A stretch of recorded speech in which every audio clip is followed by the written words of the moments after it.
हमारी कितनी total surgeries हो चुकी है नी की? Near about 6 surgery. क्या हुआ था जैसे इतनी सारी सर्जरीज लगी? जस्ट लॉन्ग जंप कर रहा था, डॉक्टर ने बोला कि सिंपल सी सर्जरी होनी है। वहां से ये गेम स्टार्ट हुआ था सर्जरी का। अच्छा, जब तुम मेरे पास पहुंचे थे तो तुम्हारी दिक्कत क्या थी? पेन ज्यादा था, लॉन्ग टाइम वॉकिंग स्टैंडिंग तो इम्पॉसिबल हो चुका था। तुमने 4 सर्जरी करा के अगर ये आगे वाला स्टेप नहीं लिया होता जो हमने किया है तो शायद हो सकता था तुम यही बोलते कि नहीं, सर्जरी के बाद कोई पेशेंट ठीक नहीं होता है। सजेशन ज्यादातर यही मिल रहे थे कि 45 ईयर के बाद में एक स्टील का घुटना ट्रांसप्लांट हो जाएगा तो आप उस टाइम ठीक हो जाए। उस टाइम तक के लिए मेरे पास में ना पेशेंस था ना मैं वेट कर पा रहा था। एक अलग सा ही मतलब पजल हो गया था कि क्या होगा नहीं। बहुत सारे लोग ना बीच में हौसला छोड़ देते हैं। तुमने 4 सर्जरी करा के 5वीं और 6ठी सर्जरी के लिए हमें हाँ बोला। एक जस्ट इंजेक्शन लगा के छोड़ दिया कि आपका पेन कम रह जाएगा। वहां से लगा कि अब कुछ नहीं होने वाला। उसके बाद जब मैं आपसे मिला और आपने एक जस्ट सिंपल हो गई तो नॉर्मल से काम है, हो जाएगा ठीक। नमस्कार दोस्तों, मेरा नाम डॉक्टर देवाशीष शर्मा है और आज के पॉडकास्ट में मेरा एक स्पेशल पेशेंट फ्रेंड जो मेरे साथ है उनको मैं आज लेके आया हूँ।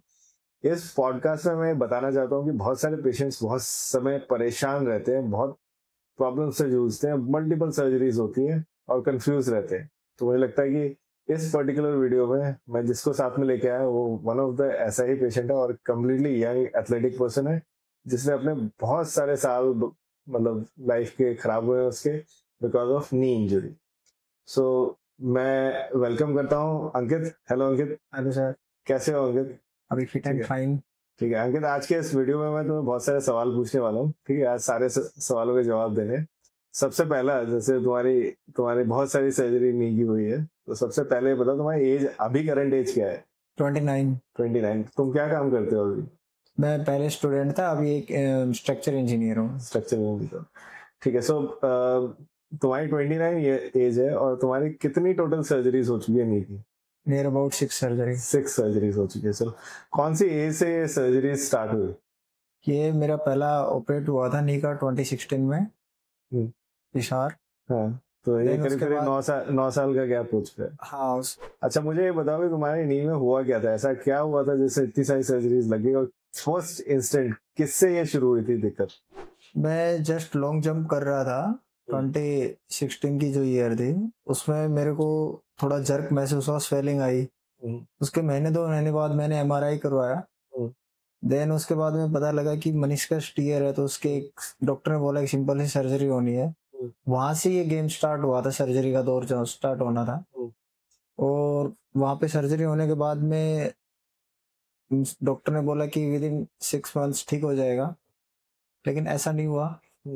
फिर उसके बाद में दूसरे हॉस्पिटल नेक्स्ट। अच्छा, मुझे बताओ, ये जो तुम्हारा फर्स्ट सर्जरी जो इंजरी 2016 में हुई तुम्हें, तो उससे पहले तुम बेसिकली करते क्या थे? तुम मतलब स्पोर्ट्स में अपना कोई करियर बनाने का सोच रहे थे जब इंजरी हुई? जी हाँ, मैं स्पोर्ट्स में मतलब अपने एक बेसिक लाइफस्टाइल में खेलना भी पसंद करता था, लेकिन साथ ही साथ में आर्मी, इंडियन एयरफोर्स वगैरह के लिए भी मैं सोच रहा था। लेकिन वो जो सर्जरी थी उसने लाइफ का है ना चेंज कर दिया। ये बहुत ही कॉमन चीज है। बहुत सारे इंडियन एथलीट्स या बहुत सारे इंडियन एस्पिरेंट्स होते हैं जो लोग लाइफ में मतलब खेलने वाला काम या आर्मी जैसे तुम बोल रहे हो ऐसी चीजें ज्वाइन करना चाहते हैं, उसके लिए वो स्पोर्टिंग एक्टिविटीज में जाते हैं और अल्टीमेटली इंजरी होके करियर जो है कम्प्लीटली डैमेज हो जाता है। सो अगेन दोबारा से पूछता हूँ कि तुम्हारा जो इंजरी हुआ था ये सिर्फ लॉन्ग जंप के ट्विस्ट के कारण हो गया था? उसके बाद तुम चल पा रहे थे खुद या डिफिकल्टी थी बहुत सारा? रनिंग में बहुत सारी डिफिकल्टी हो रही थी, long time walking, long time standing, धीरे धीरे डिफिकल्टी माइनर लेवल से बहुत ही हाई लेवल तक पहुंच गई थी। और जो सर्जरी होने के बाद में और भी मेरा जो नी था ना और घुटना वीक पड़ने लग गया। सो मुझे दूसरा एक और चीज बताओ कि जब तुम्हें ये इंजरी हुई तो फर्स्ट सर्जरी की जो थी, मतलब जिस दिन तुम्हारी सर्जरी हुई उस दिन के बाद से जो फर्स्ट वीक ऑफ होता उसमें कुछ बेटरमेंट फील हुआ था या दिक्कत परसिस्टेंट थी उसके बाद? जो 2016 में सर्जरी हुई थी उसके लिए नहीं, वो वहां से तो डिफिकल्टी स्टार्ट हो ही गई थी। जो सर्जरी के लिए प्लान किया था कि भी हाँ ठीक हो जाएंगे, लेकिन उसके बाद में डिफिकल्टी ज्यादा होने लग गई थी। फर्स्ट सर्जरी क्या हुई थी, कुछ आइडिया है तुम्हें? फर्स्ट सर्जरी मेनिस्कस टीयर के लिए हुआ था। लेकिन उसके बाद में फर्दर जो MRI रिपोर्ट्स वगैरह कराई तो उसमें कार्टिलेज का टीयर निकल के आया, कॉन्ड्रोसिस्ट वगैरह उसमें माइनर लेवल पे दिखाया, धीरे धीरे धीरे परसिस्ट करते हुए काफी बड़े लेवल पे बढ़ गया था। तो तुमने जो फर्स्ट सर्जरी कराई तो उसके बाद तुम सेकंड सर्जरी कराने कहीं और दूसरे डॉक्टर के पास गए? जी हाँ, इसके बाद में भी 3 से 4 सर्जरीज और जगह सर्जरी हो चुकी है अलग अलग जगह से। हाँ। लेकिन कहीं से कोई एक बेटर रिजल्ट नहीं मिला। मोस्टली कंजर्वेटिव ट्रीटमेंट पे ही प्लान डॉक्टर का रहा मेरे। तो तुमने उसमें फिजिकल थेरेपी या रिहैबिलिटेशन जैसे फिजियोथेरेपी बोलते हैं उसमें कितना टाइम स्पेंड किया इस पर्टिकुलर इंजरी? हर सर्जरी के बाद में लगभग 5 to 6 मंथ्स फिजियो चला, लेकिन कुछ खास फायदा मेरे को उसमें नहीं हुआ। अच्छा, जब तुम मेरे पास पहुंचे थे तो तुम्हारी दिक्कत क्या थी? मतलब मैं फर्स्ट सर्जरी तो समझ रहा हूँ कि तुम्हारे चलने में दिक्कत हो रही थी, दूसरी सर्जरी तीसरी सर्जरी या मेरे पास जब पहुंचे तो प्रॉब्लम क्या हो रही थी? पेन ज्यादा था या घुटना अटकने जैसा हो रहा था? पेन ज्यादा था, लॉन्ग टाइम वॉकिंग स्टैंडिंग तो इम्पॉसिबल हो चुका था, और कई बार अगर वॉकिंग कर भी रहे हैं तो थोड़ा ऐसा लग रहा था कि घुटना अटक सा रहा हो, स्टिफ हो रहा हो थोड़ा थोड़ा सा। तो मेन कंसर्न एक पेन था उसमें, अटकना लास्ट में बात आई थी। फिर उसके बाद में आपने ऑपरेट किया तो एक लाइफ चेंज ही हुआ है, अलग से एक मोड आया। इस पे आते हैं बहुत सारी चीजें मुझे इससे पहले पूछनी है। मुझे ये बताओ कि जब ऐसे 1-2 बार हो गया कि सर्जरी हुई, ठीक नहीं हुआ, उसके बाद प्रॉब्लम परसिस्ट कर रही थी, तब तुम्हारे मन में चल क्या रहा था कि क्या ये जो प्रॉब्लम है ठीक होगी कि नहीं? कैसा? मैं आपको टचवुड बताऊं, एम्स जैसे इंस्टीट्यूट में भी जो मेरी सर्जरी थी और जो मुझे प्रॉब्लम थी नी में, एक बहुत ही टिपिकल पॉइंट एक मेरे माइंड में बन गया था कि मैं भी लगता है कि ये नहीं ठीक होगा। सजेशन ज्यादातर यही मिल रहे थे कि 45 ईयर के बाद में एक स्टील का घुटना ट्रांसप्लांट हो जाएगा तो आप उस टाइम ठीक हो जाए। लेकिन उस टाइम तक के लिए मेरे पास में ना पेशेंस था, ना मैं वेट कर पा रहा था। एक अलग सा ही मतलब पजल हो गया था कि क्या होगा नहीं। जब फर्स्ट टाइम मैं आपसे मिला था और आपने सर्जरी सजेस्ट की इतने कॉन्फिडेंट वे में, तो कुछ लगा कि हाँ, यहाँ से एक पॉजिटिव होप मेरे को मिला था। इससे पहले तुम कहाँ दिखा चुके हो, कितने हॉस्पिटल्स में, कितने शहरों में? क्योंकि तुमने जितनी मुझे लगता है रिसर्च की है कार्टिलेज से रिलेटेड, तो वो मतलब कमेंडेबल भी है, और तुम गए भी हो बहुत जगह पे। सर शहर तो न्यू दिल्ली से लेके मुंबई तक के भी शहर मैंने नहीं छोड़े, पूना मुंबई तक भी, लेकिन कहीं से कोई सेटिस्फैक्टरी रिजल्ट मिला नहीं। किसी ने मस्तिष्क ट्रांसप्लांट के लिए बोला तो प्लानिंग भी हुई, फिर बाद में कोविड आ गया, कैंसिलेशन आ गया उसमें, और किसी ने कुछ सेटिस्फैक्टरी जवाब है। जब एम्स जैसे इंस्टीट्यूट से मेरे को ये मिला कि भाई एक टिपिकल काम है, मे भी तुम ठीक हो पाओगे या नहीं, अपना कंजर्वेटिव ट्रीटमेंट कंटिन्यू रखो, 45 के बाद में अगर ये जाएगी, ज्यादा दिक्कत हुई तो आपको स्टील का घुटना डाल देंगे। वहां से स्थिति यहाँ पे। तो मैं बाकी जो लोग देख रहे हैं उनको ये बताना चाहता हूँ कि डिटेल में कि इश्यूज क्या क्या रहे। जैसे फर्स्ट इंजरी जो था जिसमें मेनिस्कस टियर था, लैटरल मेनिस्कस, दाएं घुटने का तुम्हारा टियर था, जिसको कि मेनिस्कस ट्रिमिंग से स्टेबल किया गया था। सेकेंड सर्जरी में जाने के बाद भी पार्शियल मेनिस्केक्टमी, मतलब ऑलमोस्ट 80% ऑफ मेनिस्कस को रिमूव कर दिया गया था तुम्हारे घर। फिर भी उसके बाद भी प्रॉब्लम इसलिए परसिस्ट कर रही थी, कार्टिलेज जो फिक्स कुशन था उसमें इंजरी थी और वो धीरे धीरे निकल के बाहर आ रहा था, जिसके कारण लॉकिंग हो रहा था, और मल्टीपल सर्जरीज में वही क्लीन आउट हर बार कर रहे थे। Now the problem with cartilage disease कि हम अगर सिर्फ उसी प्रॉब्लम को ट्रीट करें कि अंदर जाए और क्लीनिंग कर दे और आ जाए, तो it will come back again. और इस कॉम्प्लेक्स प्रॉब्लम में क्या होता है कि पेशेंट ऑलरेडी परेशान हो चुका होता है। तुम्हारे लिए तो मुझे लगता है कि ये कमेंडेबल चीज है कि तुमने 4 बार हाँ बोला सर्जरी के लिए before meeting me, and 4 bar surgery मुझे लगता है कि इंडियन पेशेंट करा ले तो डेफिनेटली ऐसा होता नहीं है, और होप हर बार यही रहती है कि हाँ ठीक हो जाए। तो बहुत सारे लोग ना, अगर मैं तुम्हारा एग्जांपल दूं कि तुमने 4 सर्जरी करा के अगर ये आगे वाला स्टेप नहीं लिया होता जो हमने किया है, तो शायद हो सकता था तुम यही बोलते कि नी सर्जरी के बाद कोई पेशेंट ठीक नहीं होता है। And it is also commonly known, मतलब लोगों में लगता ही है कि हाँ ये तो अब ठीक नहीं हो सकता है। इनफैक्ट मुझे ये भी याद है कि तुम्हारी सर्जरी जब हमने स्टेज सर्जरी करी और उसके बाद भी बहुतों ने तुम्हें बोला शायद ठीक नहीं होने वाला है, इसलिए तुम्हारा कंफ्यूजन बहुत रहता था कि हाँ मुझे फलाना बोल रहे हैं कि शायद ठीक नहीं होगा, क्या होगा। तो ये एक बहुत ही कॉमन चीज है जो पेशेंट्स में आ जाती है। तुम्हें क्या लगता है, ऐसा बहुतों ने बोला है कि नहीं है तुम्हें? उस टाइम में सर कमेंट्स तो आ रहे थे कि भाई इतने मेजर सर्जरी हुआ है, इतने अच्छे बड़े हायर इंस्टीट्यूट में भी मैं जा चुका और वहां से भी नेगेटिव रिप्लाई था, लेकिन अंदर से एक होप था। जब मैं स्टार्टिंग में जब आपसे मिला था और आपने एक कॉन्फिडेंट वे में कहा था कि ये तो एक जस्ट माइनर सी चीज है, तुम ठीक हो जाओगे, वहां से लगा कि अब मैं कहीं सही डायरेक्शन में जा चुका हूँ। और सर्जरी के बाद में बहुत सारे मेरे रिलेटिव डॉक्टर भी थे, ऑर्थोपेडिशियन भी थे, उनको भी इतना बिलीव नहीं था कि मैं भी मैं ठीक हो पाऊंगा या नहीं, क्योंकि उनके लिए भी सर्जरी एक न्यू ही था। देन रिजल्ट आए, टाइम निकलता गया, अच्छे से रिहैब हुआ, मेहनत मैंने भी की, और आपकी तो मेहनत एक अडोरेबल थी जो आपने गाइडेंस की और आपकी जो टीम ने, और इस लाइक मैं अच्छे से चल पा रहा हूँ, वॉकिंग रनिंग सब चीजें अब कर पा रहा हूँ, एक्सेप्ट जो नॉर्मल एक्टिविटी जिसमें बहुत ज्यादा क्वेश्चन की जरूरत है वो अवॉइड हो रही है थोड़ी बहुत। बाकी रनिंग एक ऐसा कंसर्न था कि कोई ऐसे नहीं कह पा रहा था कि भाई ये रन कर पाएगा, और आज एक अच्छे से रनिंग, साइकिलिंग इंक्लूडिंग साइकिलिंग भी मैं अच्छे से चला रहा हूँ। आज कितने साल हो गए तुम्हारी सर्जरी के? Around 2 years। 2 साल हो गए, तो डेफिनेटली 2 साल का एक कमेंडेबल रिव्यू भी है। तो तुम मुझे बताओ कि जब सर्जरी हुई थी, क्या सर्जरी हमने की थी 2 स्टेज? सर उस टाइम सर्जरी हमने फर्स्ट टाइम में तो जो अपने कॉन्ट्रोसिस्ट के लिए नीचे कुछ लेना था, कार्टिलेज के सैंपल हमने लिए थे आप लोगों ने। देन सेकंड सर्जरी जो हुई थी उसमें वो कार्टिलेज के जो ट्रांसप्लांट था कॉन्ट्रोसिस्ट से, वो इम्प्लांट किए थे। और साथ में एक साथ में सर्जरी और थी, उसमें अलाइनमेंट करेक्शन सर्जरी, प्लेट वगैरह भी डाली थी। सो ऑल इन ऑल हमारी जो सर्जरी होती है, इसे cartilage transplant, 2 stage cartilage transplant बोलते हैं। इसे ऑटोलोगस कार्टिलेज इम्प्लांटेशन भी बोलते हैं। इसमें हम फर्स्ट स्टेज में जाके जो डिफेक्ट ऑफ कार्टिलेज है उसको इवेल्युएट करते हैं। कार्टिलेज का एक सैंपल लेते हैं खराब एरिया से ही, उसको हम लैब में ग्रो करते हैं। 4 से 6 हफ्ते के अंदर हमारे पास लैब ग्रोन कार्टिलेज आ जाता है। उसके बाद हम उस कार्टिलेज को पेस्ट बैक करते हैं along with some offloading procedure. तो ऑफलोड करने के लिए, जॉइंट को, इस पार्ट को ऑफलोड करने के लिए हम लोगों ने तुम्हारा डिस्टल फेमोरल ऑस्टेटोमी किया। ठीक है, ऑल इन ऑल मतलब अगर मैं तुम्हारे कार्टिलेज की पिक्चर इस वीडियो में डालूं तो वो almost 90% of your condyle, lateral condyle का कार्टिलेज खराब था, along with meniscus was not viable. So with that, अगर हम आज 2 साल पे यहाँ खड़े हैं जहाँ पे तुम बोल रहे हो कि हम भाग रहे दौड़ रहे, then I think it's a commendable successful surgery. Now to sense में अगर मैं बोलूँ कि सर्जरी की success is not what I did, ठीक है, मैंने जो किया वो नहीं, जो प्रोसीजर है वो सक्सेसफुल है, सर्जरी अच्छी हुई है, बट सबसे बड़ी चीज तुमने और तुम्हारे फिजियोथेरेपिस्ट ने मिलकर इस पे इतना वर्कआउट किया है जो मुझे लगता है कि बहुत सारे लोग ना बीच में हौसला छोड़ देते हैं।